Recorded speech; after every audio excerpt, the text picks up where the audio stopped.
لا شريك له إلها واحدا أحدا فردا صمدا حيا قيوما نؤمن له بالربوبية ونقر له بالعبودية من يهد الله فهو المهتدي ومن يضلل فلن تجد له وليا مرشدا ونشهد أن سيدنا محمدا عبده ورسوله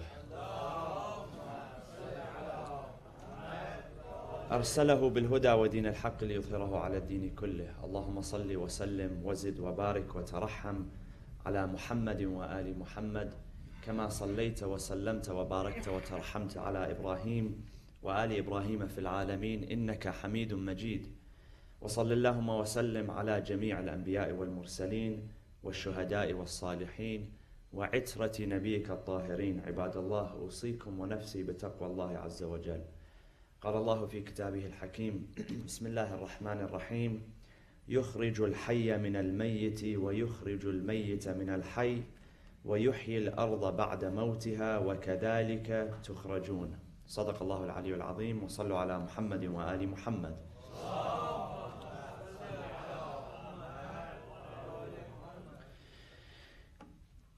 A few weeks ago, we mentioned how during the early days of Islam, during the Advent, it seems that the Arabs that were living at the time, the pagan Arabs, didn't really have a perception of the afterlife. In fact, they believed that this life was the only life, and there was nothing really to come after once they died. And the Quran quotes them by saying, إِنْ هِيَ إِلَّا مَوْتَتُنَا الْأُولَى وَمَا نَحْنُ بِمُنْشَرِينَ, that death is death, and really there's no resurrection after that. And it's very interesting because the word maut, which we take to mean death, when you examine that word, it has a multiplicity of meanings. So in Arabic, for those of you who are familiar with the Arabic language, we know that there are words that have a multiplicity of meanings. And other languages as well. For instance, I recently learned that in English, the word peruse means two opposite meanings. One is to glance over something, and the other is to study in detail. So it's two opposite meanings. In Arabic, in the Arabic language, likewise, that can happen. So for instance, the word ayn in Arabic refers to the eye, the physical eye. It can also refer to a spy, because a spy is considered someone's eye somewhere, a seeing eye. It also refers to the meaning of a spring, a water spring. Gold and silver are also referred to as ayn. An important person, a prominent person in society is also referred to as ayn. When it comes to the Quran, one of the most prominent books on the definitions of the various words in the Quran is Mufradat al-Quran by the author Al-Raghib al-Asfahani. And when it comes to the word maut, death, he identifies 5 different meanings. One type of death has to do with the idea of regeneration and resurrection. So God tells us in the Quran, and he strikes the parable, for those people who doubt that there will be a regeneration and a resurrection, he gives the example of agriculture. So there's agricultural development and agricultural growth and decay, and there's also embryonic growth and decay. Those are the 2 most popular parables that are struck in the Quran. So in one verse, in Surah Al-Hajj, for instance, it says, Bismillah ar-Rahman ar-Rahim, Ya ayyuhan nasu in kuntum fi raybin min al-ba'th. O people, if you have a doubt about ba'th, which is resurrection, فَإِنَّا خَلَقْنَاكُمْ, surely we created you. Min turab. So your first physical state was dirt. ثُمَّ مِن نُطْفَةٍ, and then from a drop of semen. ثُمَّ مِن عَلَقَةٍ, and then you evolved into a blood clot. ثُمَّ مِن عَلَقَةٍ ثُمَّ مِن مُضْغَةٍ. So the mudgha refers to basically a lump of flesh. ثُمَّ مِن مُضْغَةٍ مُخَلَّقَةٍ وَغَيْرِ مُخَلَّقَةٍ. So some of them are distinguished and some of them are not distinguished. So the point that God is making in this verse is that, look, if God can create you from dirt and then from a drop of liquid and then add a little bit of blood and becomes a blood clot, and then after that a lump of flesh, then how is it that He's not able to resurrect you or regenerate you? There's another example in that same chapter that gives the example of agriculture, because remember, this Quran was addressed to mostly people who lived in a desert environment, and any time that you have an abundance of rain, like we experienced in the past few days, what happens after that? What looks like it's dead begins to regenerate. It's as if some of these plants and some of these trees, it's almost as if they're resurrected from the dead. Sometimes you go outside during certain seasons where there hasn't been any rain, and you think, oh, what's going on here? And these plants look like they're dead. Well, what happens here, especially in Southern California, when you get 1 or 2 days of rainfall, all of a sudden, it comes back to life.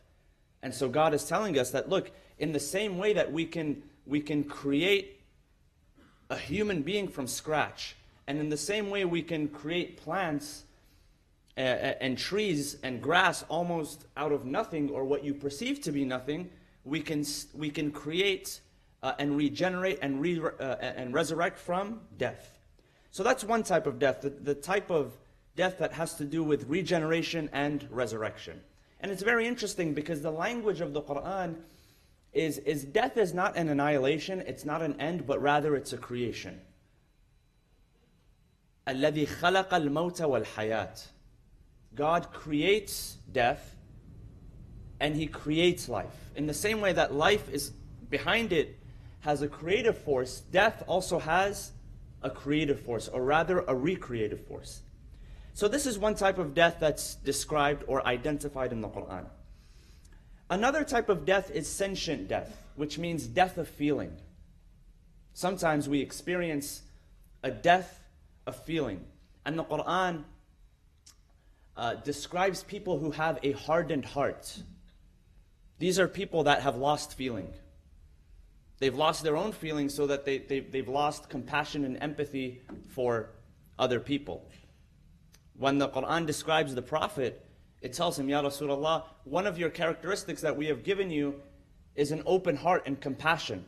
He says, وَلَوْ كُنْتَ فَضًّا غَلِيظَ الْقَلْبِ لَنْفَضُّوا مِنْ حَوْلِكَ. It tells him that if you had no empathy towards people, if you had no compassion, if you had no feelings in your heart towards people, there would be no reason for people to be around you. Because it's not about what you believe in your mind, but your heart that you give to people. And this is why we created, God is telling the Prophet, this is why you have such a great following. It's not because of your brain power, but it's because of your heart power. And another way that that's described in the Quran is when God speaks on behalf of Maryam alayhi salam, when she is giving birth to Isa alayhi salam. When she says, Ya laytani mittu qabla hadha wa kuntu nasyan mansiya. She says that I wish that I had died before this. Not that death, she wished death upon herself, but rather the way that the Quran describes it is that the physical pain, that was something on its own. I was reading an article one time, and it was describing the physical pain that's associated with childbirth as being doused in gasoline and being lit on fire. The entire body, it's like it's on fire. And I don't, there's no way for me personally to really verify that. But not just the physical pain that was associated with birth, but also, in her case, the psychological pain. The fact that she was cast aside. The fact that she was lonely and she had no one except for she had Allah subhanahu wa ta'ala. And so she says, Ya laytani mittu qabla hadha, meaning, I wish that I had not felt any of this. So she was wishing upon herself the death, not of her life, but the death of feeling. And it's interesting because, again, that boils down to the issue of having empathy and emotional intelligence. And one thing I want to share with you, I was reading in this book, Emotional Intelligence, and what the author says, he describes what goes inside the mind of a person committing a crime, someone who is raping or molesting, and they did certain studies, and they began to draw certain parallels. And what he says is that a psychological fault line is common to rapists, child molesters, and many perpetrators of family violence alike. They are incapable of empathy. This inability to feel their victims' pain allows them to tell themselves lies that encourage their crime. And that's what the Quran is talking about, sentient death, the death of feeling. That not only it's the death of their own feeling, but that becomes projected onto other people, so they tell themselves that this person is not going to feel the pain. This person who I'm abusing is not going to feel any of the torment. And then he says, psychopathy, or the incapacity to feel empathy or compassion of any sort, or the least twinge of conscience, is one of the more perplexing of emotional defects. The heart of a psychopath's coldness seems to lie in an inability to make anything more than the shallowest of emotional connections. And so he goes on to say that even though there are biological markers, we're not saying that there's a criminal gene, and we're not justifying it by saying that this person is physically in defect. Because even if we were to determine that there was a quote-unquote physical gene, that wouldn't really, absolve a criminal of what they were doing, right? But that sentient death is mentioned in the Quran. So that's the second type of death. The third type of death that's referred to in the Quran is intellectual death. What is intellectual death? And this is mentioned in the following verse. Chapter number 6, verse 122. Bismillah ar-Rahman ar-Rahim. أَوَمَنْ كَانَ مَيْتًا فَأَحْيَيْنَاهُ وَجَعَلْنَا لَهُ نُورًا يَمْشِي بِهِ فِي النَّاسِ. It says, have you seen the parable of the one that was mayyit, meaning dead? فَأَحْيَيْنَاهُ. We gave him life. God says we gave him life. But how did we give him life? We gave him life by giving him nur, illumination. And what nur refers to here, illumination, is not actual physical illumination like lights, but rather it refers to knowledge. That he was dead intellectually, and we gave him nur, meaning we gave him knowledge so that he walks among the people. Nuran yamshi bihi fi nas. Kaman mathaluhu fi dhulumati laysa bi kharijin minha. So God says that, are those two people alike? Are those two people the same? The one that is in darkness, meaning the one that is completely intellectually dead, versus the one who was intellectually dead, but we gave him nur, meaning that we gave him knowledge, and he was able to walk amongst the people and spread that light to other people. Another hadith refers to knowledge as light, al-ilmu nur, right? That knowledge is light, and God gives that light to people whom He wills. And, it's very interesting when we're talking about intellectual life and intellectual death, because if you read the Quran, it seems that the Islamic perspective is that it's not the brain that's the seat, that contains the seat of the intellect. Rather, it's the heart that contains the seat of the intellect. If you go back thousands of years, they say that one of the earliest believers in this theory was Aristotle. And Aristotle, he believed that it was not the brain that was the seat of the intellect, but rather it was the heart that was the seat of the intellect. And he had different theories about that, and he said the function of the brain was to cool down the heart, because when a person died, when they became cold, is when their heart stopped. So his theory is that the warmness of the body comes from the heart. And the job of the brain is to act like an intercooler, right? You have a turbo and an intercooler. And so it actually cools down the body. And of course, if you were to teach that today in modern medicine, people would laugh that off. But if you think about it, there have been many studies that have been conducted that prove that a lot of our intellectual ability is actually tied to the heart and not the brain. There was a study that was done in 2002 by the University of Hawaii and the University of Arizona. And they looked at 10 people that had received heart transplants or heart and lung transplants. And after they had received the transplants and they were up and running again, what they noticed was parallels in their personality, their new personality that they had taken on, with the people, the donors, the people that had actually donated the heart and the lungs. And they noticed that there were parallels in preferences when it came to music, when it came to food, when it came to arts, when it came to career preferences and career choices. Certain things that before they had received the transplant, they were not interested in at all, but once they received the heart transplant, it completely changed the situation for them. They cited one case where one person was a die-hard McDonald's lover, and they received a transplant from someone who is a diehard vegetarian. And after receiving the heart, they decided, not for health purposes, but for, they said it was because of the new heart, decided to become a diehard vegetarian. Very, very interesting cases which kind of lead us to believe that it's the heart, not the brain, that's the seat of the intellect. So how do we solve that conflict? Well, some people say that, some scholars, they say that the brain is not the seat of the intellect, but rather it's the seat of cognition. So our sensory perceptions, our basic sensory perceptions, our basic cognition abilities come from the brain. But when it comes to higher intellectual abilities, such as reasoning, that doesn't come solely from the brain, it comes from the heart. And that's why the heart, in the Quran, the heart has a lot of value. God, Allah subhanahu wa ta'ala, describes the heart and protecting the heart and making sure that you come to God, إِلَّا مَنْ أَتَى اللَّهِ بِقَلْبٍ سَلِيمٍ. So there's intellectual death, that's a third type. A fourth type refers to despair and psychological death. And that manifests itself in two ways. In this life, it manifests itself through a depressive state.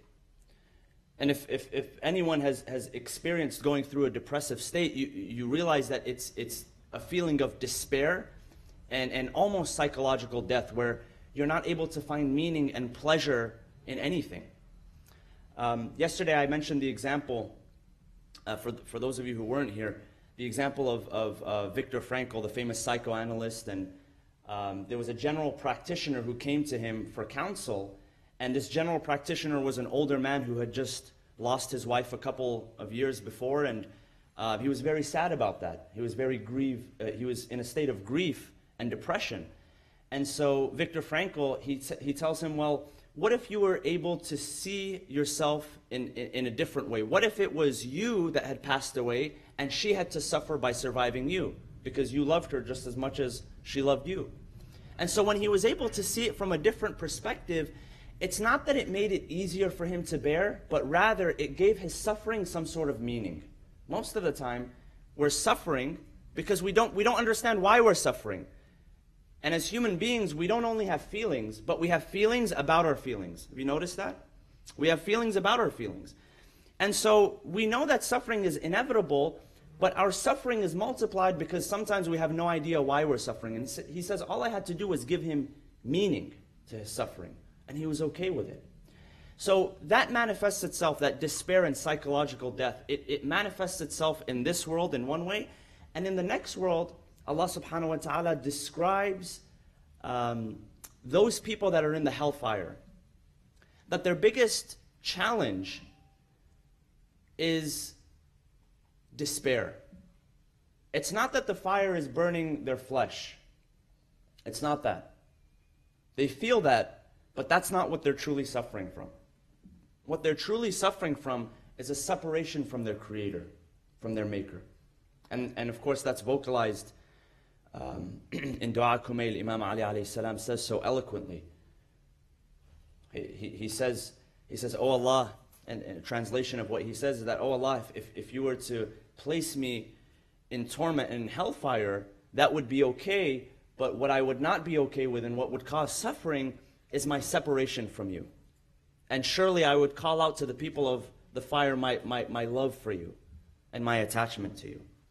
So that's a fourth type of death. And the fifth and final type of death that's mentioned in the Quran is death as it relates to sleep. And that's the most practical, real life, closest thing to death that you'll ever get to. Notice how death is described in the Quran. Allah subhanahu wa ta'ala says in the Holy Quran, He says, Bismillah ar-Rahman ar-Rahim, وَهُوَ الَّذِي يَتَوَفَّاكُمْ بِاللَّيْلِ. The word for death is wafat, tawaffa, meaning that he died. God says, وَهُوَ الَّذِي يَتَوَفَّاكُمْ بِاللَّيْلِ, meaning that it is He who basically takes your souls at night. In another verse, He says, Bismillah ar-Rahman ar-Rahim, and this is Surah Al-Zumar, verse number 42, Allahu yatawaffa al-anfusa hina mawtiha, that God takes the souls at the time of their death, وَالَّتِي لَمْ تَمُتْ فِي مَنَامِهَا, at two times. Once when they die, and once not when they die, but rather when they sleep. The difference is that death is a permanent taking of the souls, a permanent reservation of the souls, whereas sleep is a temporary reservation of the souls. And that's why scholars have described death as a greater sleep and sleep as a lesser death. And that every time we sleep, and both death and sleep, think about it, both of them are inevitable. Both of them happen. You can't fight death. Human beings have, throughout the ages, human beings have been obsessed with immortality and how to stay younger and how to look younger and how to feel younger. I was just reading, some of you have probably heard, there's a startup. Every other day there's a startup, but there's a startup in the San Francisco Bay Area where you can pay something like $8,000 to have young blood pumped into your veins. And I don't know where they're getting this young blood from. To have it pumped into your veins, because there's this idea that if you pump young blood into your veins, it's going to make you feel younger, you're going to look younger, and you're going to maybe live longer. So human beings over the years, over thousands of years, have been obsessed with this, this mentality of feeling younger, looking younger, behaving younger. The ancient Egyptians were obsessed with immortality, so they mummified their dead and they placed them in a sarcophagus and they placed with them everything that they thought would take them into a pleasurable experience in the afterlife or the next life or whatever it is that they believed. And Allah subhanahu wa ta'ala reminds us that death is inevitable. You can't run away from it. In the same way that sleep is inevitable, if you've ever tried to fight sleep, it's also inevitable. So death is looked at as a greater sleep, while sleep is looked at as a lesser death. And all of these types are meant to really prepare us for the final abode, to realize that death, again, going back to the pagan Arabs, they believe that there's just one type of death and that's it, there's nothing that comes before that or after that. But when you think about it, there is spiritual death, there is physical death, there is intellectual death, there is sentient death.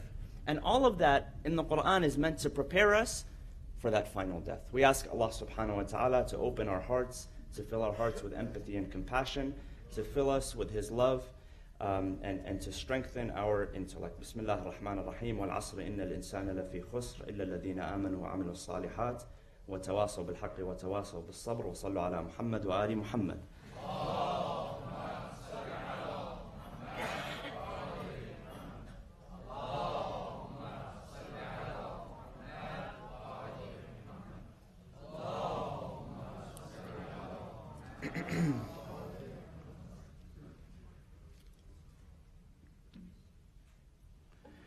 بسم الله الرحمن الرحيم الحمد لله رب العالمين نحمده ونسبحه ونقدسه على آلائه ونعمائه ونشهد أن لا إله إلا الله وحده لا شريك له ونشهد أن سيدنا محمدا عبده ورسوله اللهم صل وسلم وزد وبارك وترحم على محمد وآل محمد كما صليت وسلمت وباركت وترحمت على إبراهيم وآل إبراهيم في العالمين إنك حميد مجيد وصلى اللهم وسلم على أوصيائه وخلفائه وعترته وأهل بيته علي أمير المؤمنين وقائد الغر المحجلين وعلى البضعة الطاهرة فاطمة الزهراء سيدة نساء العالمين وعلى سبط نبي الرحمة وسيدي شباب أهل الجنة الحسن والحسين وعلى علي بن الحسين ومحمد بن علي وجعفر بن محمد وموسى بن جعفر وعلي بن موسى ومحمد بن علي وعلي بن محمد والحسن بن علي والخلف الهادي المهدي عجل الله تعالى فرجه وسهل مخرجه وجعلنا من أنصاره وأعوانه عباد الله أوصيكم ونفسي بتقوى الله عز وجل. As we near the days of the commemoration of the life of Sayyidah Fatima al-Zahra salawatullah wa salamu alayha, narrations describe to us an instance where she took what she learned in terms of the words of the Quran and the practice of her father, the Prophet Muhammad sallallahu alayhi wa sallam, in action. And we all know that, you study the life of the Prophet and his progeny, and you realize that when it came to material items, there was the bare bones minimum in their homes. They had just enough to get by. And so it was not a lavish lifestyle. It was not over the top. And through that, they wanted to set the example for their followers. And we're told that Amir al-Mu'mineen, of course, was also, you know, he followed suit. He followed in those footsteps of his teacher. And that he was also a man of very basic means. So when it came time to get married and to offer something as a gift, he really did not have much to offer. Narrations tell us that all he had was his sword and his shield. Those were the only possessions that he had. And so when it came time to prepare that household, he agreed to give up his sword. And the Prophet said, Ya Rasulullah, he said to him, Ya Ali, we need your sword. Don't give up your sword, but rather give up your shield. And so he sold his shield, and with that money he was able to purchase the goods that were required to initially furnish the house. We're told that the Prophet himself purchased a dress for his daughter in order to prepare her for that day. And so on that day, as they were preparing for the occasion and for the celebration, a poor lady came knocking at the door of Fatima Zahra alayhi salam, asking for something that she may sustain herself with. And Fatima Zahra really had nothing to give her except for the dress that was given to her. And so she gave it up. And when the time came for them to perform the wedding celebration, the Prophet requested from her that she wear the dress that he had prepared for her. And she turned to him and she said, my dear father, I had given it away to someone who was more in need than I was. And so when he asked why she did that, she quoted the verse from the Quran, لَن تَنَالُوا الْبِرَّ حَتَّى تُنْفِقُوا مِمَّا تُحِبُّونَ, that you shall not attain righteousness until you give up and spend from that which you love. Not just to spend, but to give that which is most beloved to you. And the moral of that is not to give up. I'm not saying go out and give your pair of Jordans away. It's sometimes you have to realize and ask yourself, what do you love the most? Is it your time? Is it those couple of hours, those 2-3 hours when you go home and you're tired after work and you want to just sit on the couch and watch Netflix or something? Maybe giving your time is a worthwhile investment. Maybe that's how you attain righteousness. Maybe something that you don't give to someone, but rather you just give it up for the sake of God. Maybe that's the way to attain righteousness. So ask yourself, what is it that I love and what am I willing to give up in order to attain greatness, in order to attain righteousness? And if we examine ourselves in this day and age, everyone around us, brothers and sisters, is in need. In some way they are in need. Maybe financially people are not in need, but spiritually people are in need. Emotionally people are in need. Sometimes people have everything when it comes to family, entertainment. They have all their means. They have car. They have gas in their tank. They have food in their fridge. They don't need that, but maybe they need love from someone. Maybe they need to feel compassion from someone. Maybe they need to feel significant from someone.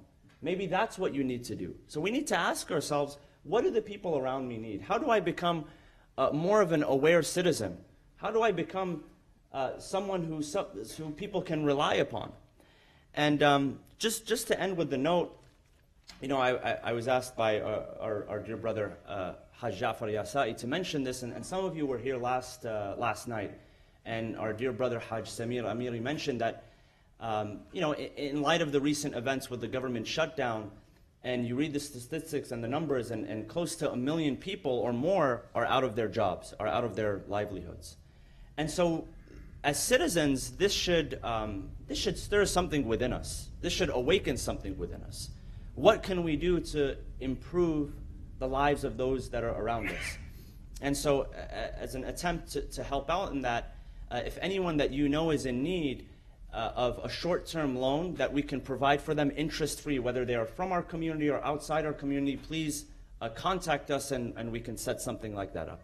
Because at the end of the day, we want to be people who are aware of the situation around us And we want to be able to help people as much as we can. We ask Allah subhanahu wa ta'ala that He chooses us to carry out His mission of compassion and help. We ask Allah subhanahu wa ta'ala to bless us and to allow us the intercession of the Ahlul Bayt alayhimus salam. Bismillah ar-Rahman ar-Rahim. اللهم اغفر للمؤمنين والمؤمنات والمسلمين والمسلمات الأحياء منهم والأموات تابع بيننا وبينهم بالخيرات إنك مجيب الدعوات إنك قاضي الحاجات إنك على كل شيء قدير برحمتك يا أرحم الراحمين. There are a couple of very quick announcements. Inshallah, tomorrow we will resume our monthly